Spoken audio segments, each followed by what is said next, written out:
Méditation du 5 août. La paix dans la tempête. Il s'éleva un gros tourbillon et les flots se jetaient dans la barque au point qu'elle se remplissait déjà. Et lui, il dormait à la poupe sur le coussin. Marc 4, versets 37 et 38. Je ne connais personne autour de moi qui ne trouve pas inquiétant de conduire pendant les orages. Personnellement, je les trouve assez embêtants lorsque je conduis, surtout la nuit. Heureusement, j'ai rarement voyagé par la mer, mais en raison de mon travail, j'ai souvent dû prendre l'avion et j'ai dû traverser de nombreux orages. Je me souviens que j'étais tranquillement en train de me préparer pour le repas quand tout a commencé à secouer. Sur un ton professionnel et routinier, pour ne pas nous effrayer davantage, la voix de l'hôtesse de l'air s'adresse à nous, parfois en deux langues. Mesdames et messieurs, les voyageurs, le capitaine Garcia et l'équipage vous informent que nous traversons une zone de turbulence. Nous vous demandons d'attacher vos ceintures de sécurité. Dans ce monde, nous traversons tous un jour ou l'autre des tempêtes météorologiques qui se dissipent assez rapidement. Les tempêtes relationnelles sont plus difficiles à surmonter. Les moments où nous semblons être dans l'œil du cyclone et où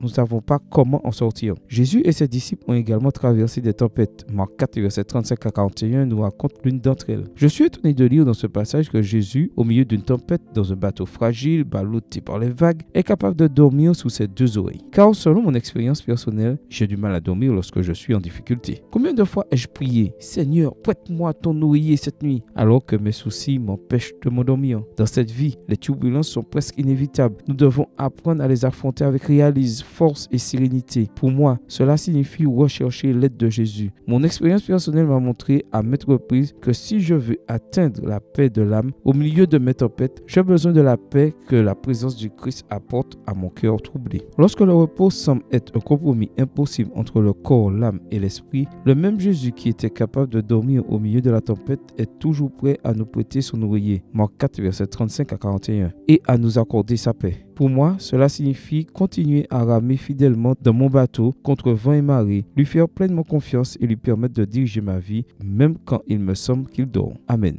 Bonne journée à vous et que le Seigneur vous bénisse.